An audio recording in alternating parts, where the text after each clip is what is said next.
Good morning again mga kalapatids at welcome back to another episode ng ARB Love. So for today's video magbibigay na tayo ng pares doon sa ating Grizzle na ipapag-giveaway nga. So bibigyan na natin siya ng kapares kasi malapit na nga tayo sa 2,000 subscribers, which is ipinangako ko nga sa inyo mag-giveaway tayo nung anak nung ating nag-champion ng fundraise.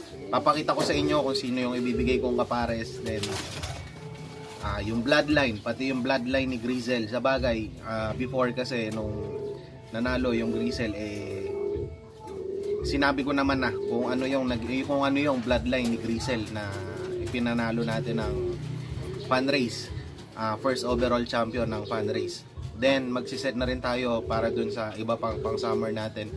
Actually yung Grizzle gagamitin ko rin yon na magsi-second clutch ako, then yung second clutch siguro is yun lang yung ipanglalaro ko for summer din. Maglalabas ulit tayo ng anak niya para panlaro sa summer 2020 nga. Kasi nakita nga natin yung performance niya. Meron siyang speed. Pero yung ipapares natin sa kanya ngayon bibigyan natin ng konting long distance kasi medyo nabibitin si Grizzle. Kung napansin nyo sa fundraise, mabilis siya. Then pagdating ng apari, hindi na siya nakapag-clock. So, pero umuwi siya the next day.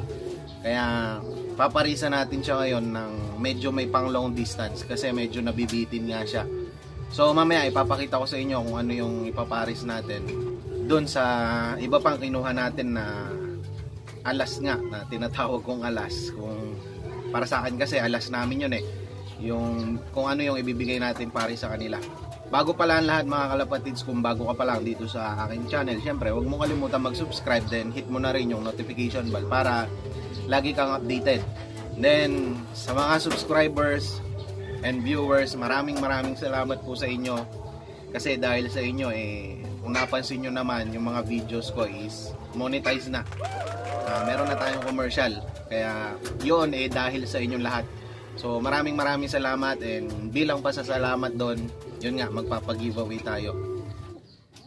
Pero bago lahat pala mga kalapatids, meron kasi nag-comment kagabi, sabi niya bakit pwede daw bang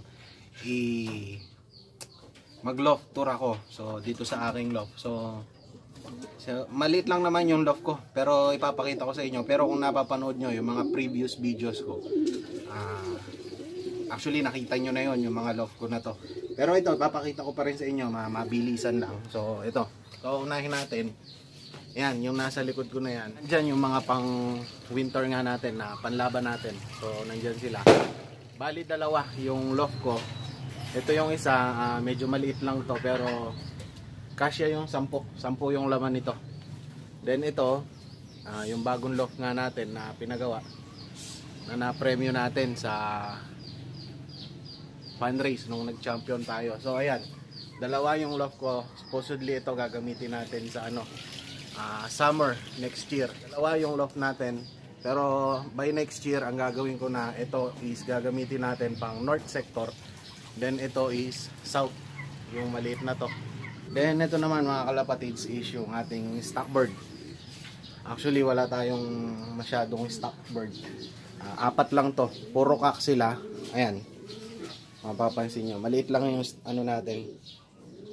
Nandyan yung mga breeder natin na cock, 4 sila. Then ito mga kalapatids is yung breeding area ko. Ayan, ganyan lang kaliit yung loft ko, masikip na masikip. Mapapansin nyo, ayan lang siya. Then ito, yung breeding section natin, actually 4 lang yung aking breeder cage na pang lovebirds lang din yan. Ito medyo nakabubong siya, nandito siya sa loob ng garahe. Maganda kasi na dapat hindi sila nauulan, maselan kasi ang breeding. Ayan lang mga kalapatids, ganyan lang liit yung loft ko, hindi naman kalakihan. Actually talagang napakasikip ng aking area kung titignan mo. So ayan, nai-loft tour ko na kayo, saglit lang naman yon, siningit ko lang. So tara, magpaparis na tayo. So ito na mga kalapatids, magbibigay na tayo ng pares bilang preparation para sa parating natin na summer 2020 na ibibreed para ipanlaro natin. So, ang bibigyan muna natin ng kapares is yung Koopman na yon, yung nasa taas. Kung mapapansin nyo, yan, yung nandun sa taas na yon. Kung napanood nyo yung video nung kinuha natin yan dun sa combine natin sa Guagua, ang Specialized Pigeon Genetics yan. Sa mga nakapanood, actually yung video na yun is umabot na ng almost 8,000 views as of now. Maraming nakapanood nun, kaya maraming salamat po sa mga viewers. So bibigyan na natin ng kaparisyon, kukunin ko lang nandun sa loob. Balikan ko kayo. Ito mga kalapatids, yung ipaparis natin dito sa kinuha nating ibon sa Specialized Pigeon Genetics nga. So itong ibon na to is ito yung umuwi natin ng Santa Ana. Kung napanood nyo yung video ko nung Santa Ana lap, cut off to, pero umuwi siya ng Santa Ana. Kagayan yung final lap natin. So ayan, kung mapapansin nyo, nandyan pa yung stamp nya, yung kulay pula na yan. Yan yung stamp nung nagsakay tayo ng Santa Ana. So bali ang bloodline nito is ang tatay niya is Koopman, then ang nanay nila is a Beckert. Ngayon yung Koopman po na yon na sinasabi ko is doon nang galing, yun yung lahi nila. So mangyayari ngayon, ang breed na gagawin natin is line breeding.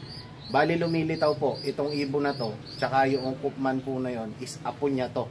Kasi ang ginamit kong tatay sa mga to is anak nun na inilaro namin ng Tacloban, nag-finisher ng Tacloban. And then ginamit ko, ito nga, yung inilabas nila, inilaro ko ng summer. Yung kapatid nito is yung nag-20th place natin, nestmate niya. Pero hindi siya pinalad umuwi ng Claveria kasi mahirap nga ang pauwian nun. Pero sumabit po yon, 3 points yung ibon na yon. Nag 20th place tayo sa UFC kahit 3 points lang yung ibon kasi sobrang hirap nung last summer nga. So ito yung ipaparis natin doon sa Koopman. Line breeding ang gagawin natin sa kanila ngayon. Supposedly ang ilalabas nila is malaking porsyento na nung bloodline ng Koopman mismo. So ayan, ipaparis na natin. Ayan mga kalapatids, ayan. Ayan, bumabara ako na oh. Maganda na yung kondisyon ng Koopman. Then kagabi din pala mga kalapatids, may nag-comment, hindi ko lang matandaan yung pangalan niya. Ang sabi niya kasi is, paano daw ba ang proper na pagpapares ng mga ibon? So ayan, ganyan lang sir. Sa mga hindi nakakaalam, sa mga yung newbie na katulad ko rin, ayan. Itong gamit natin na breeder cage is pang lovebirds. Then meron siyang divider kasi sa gitna. Kailangan kasi bago tayo magparis ng ibon, ayan, pinagtatabi lang muna natin sila. Kasi pag pinagsama natin agad dyan mga kalapatids, ang mangyayari dyan, magbababag lang yan. Mag-aaway yung dalawa na yan. So hayaan lang muna natin silang ma-familiarize silang dalawa. Nang sa ganon, pagka makikita naman natin yan mapapansin mo, yung ibon na babae, lalapit dun sa kak, then medyo umuupo na. Ibig sabihin nun, gusto niyang pumares. So, ito yung pagpapares na ganito, tumatagal ng halos 1 linggo or minsan 5 days. Pero, ito tip ko sa inyo mga kalapatids, na experience ko na kasi to. Before, mapapansin nyo sa mga veterano din dyan, ang ibon, ibinrig mo ng matagal. Ibig sabihin, hindi siya na-breed ng matagal. Let's say 4 months o 3 months. Yung ibon, daling pumares. Ito na-experience ko to nung winter nga, ibinibreed ko yung mga winter. Maganda yung kondisyon ng ibon, then matagal siyang na-break. Nung ipinaris ko, 1 day lang, umupo yung babae. So, pumaris siya agad. Siguro yun gawa nung maganda yung kondisyon niya, and then matagal na break yung ibon. Pero ito, hintay na lang natin, basta observation lang, titingnan natin sila. Pagka umuupo na yung babae, pwede na natin tanggalin tong divider nila. Pinapamiliarize lang natin yan. Then susunod naman mga kalapatids is yung gristle nga. Sabi ko nga magpapa-giveaway tayo nun sa mga viewers, sa inyong mga viewers, mga kalapatids. Ibibreed na natin kasi nga as of today, malapit na tayo sa 1,800, then almost 200 plus na lang is 2,000 subscribers na tayo. Then yung pinangako ko nga is 2,000 subscribers, magpapag-giveaway tayo. Magpapag-giveaway ako sa inyo. So, papakita ko sa inyo yung magiging kapares ni Grisel. So, ito mga kalapatids, yung ipapares natin doon sa ating Grisel. Itong ibon na to is a long distance bird. Ang bloodline po niya is Emil Dewart. Ayan, magandang ibon. Then mapapansin nyo, puting-puti na yung ilong niya, good sign na nakakondisyon na, maganda na yung kondisyon niya. Tsaka madulas yung ibon. Kung hihipuin mo, namumulbos na. So ready to breed na talaga to. Actually, dapat doon ko pa i-breed. Umulan nga. Then naglugon yung mga ibon. Ito naglugon din to. Pero makita nyo, mapapansin nyo, okay na siya. Medyo nagsara na. Okay na yung paglulugon niya. Kasi pagka nag-breed tayo ng naglulugon, masakit ang katawan ng ibon. Kaya hindi advisable na mag-breed ng naglulugon ang mga ibon. So, ito yung magiging kapares ng Grisel natin na ipapag-giveaway ko sa inyo. So, ilalagay naman natin to dito sa baba. And repair ko na rin ito. Dito tayo sa baba. May division din yan sa gitna. Naka-divide din yan. Ayan, bababa ko lang yung camera. Ayan. So, dito natin sila ilalagay. Ito naman natin ngayon yung Grisel natin. Ito mga kalapatids, yung ating Grisel na nag-champion ng fundraise. First overall ng fundraise, ang na-premyo natin is 50k. So ito ngayon yung i-breed natin. Sabi ko nga, yung magiging anak niya is yung ipapag-giveaway ko sa inyo mga kalapatids. Kaya ito, good sign na rin na nakakondisyon na si Grisel. Ang pangalan pala nito, ipinagawa ko kasi ng Pigeon ID to. Ipa-flash ko na lang sa screen, si Ransom. Papansin nyo, okay na siya. Madulas na rin, then malaki na yung katawan at maputi na yung ilong. Ayan, good sign na magandang nakakondisyon na yung ibon. Pangan nyo, pag 2,000 at naglabas na to, papag-giveaway natin 2 ibon. So ayan, paparis na natin.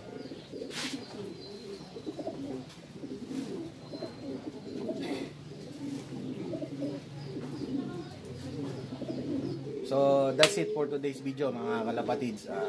Sana may natutunan kayo ulit dito sa aking video. Meron kayong mga napupulot na tips. Bago pa po siyempre, shoutout muna tayo sa mga nagpapa-shoutout. Ito po yung mga nagpapa-shoutout mga kalapatids from YouTube and Facebook. Shoutout po kay Marvin Santoral from Singapore. Christopher Guasay from Bataan, Fancier. Kilian Esguera from Mapalit, Pampanga. Andre Cariaga, Tropang Mangga from Pasig. Michael Bazar from Talibon, Bohol, sorry. John Carl Lucas from Laguna. Ronquelio Repata from Sariaya, Quezon. Freddy Lopez from Valenzuela City. Kilian Alfaro and Teddy Alfaro from Mapalit, Pampanga. Jepoy Lacson from Dauma, Balacat. Snip Pineda from City of San Fernando, Pampanga. Romnick Ibuan from San Carlos, Pangasinan. So, yun lang muna yung mga nagpapa-shoutout mga kalapatids. That's it for today's video. Sabi ko nga sana may napulot na naman kayong tips sa pagkakalapate. So, abangan nyo. Ayan, yung i-gift bird natin. Ayan, may pares na si Grisel. I-advance na natin kasi malapit na nga tayo sa 2,000 subscribers. I-update ko na lang kayo regarding sa status nitong pinagpaparis nga natin. So, yun lang mga kalapatids. Kung bago ka pa lang sa channel, huwag mo kalimutan mag-subscribe and hit mo yung notification bell para lagi kang updated sa mga videos natin. Like, share, and comment kung meron man kayong mga suggestion.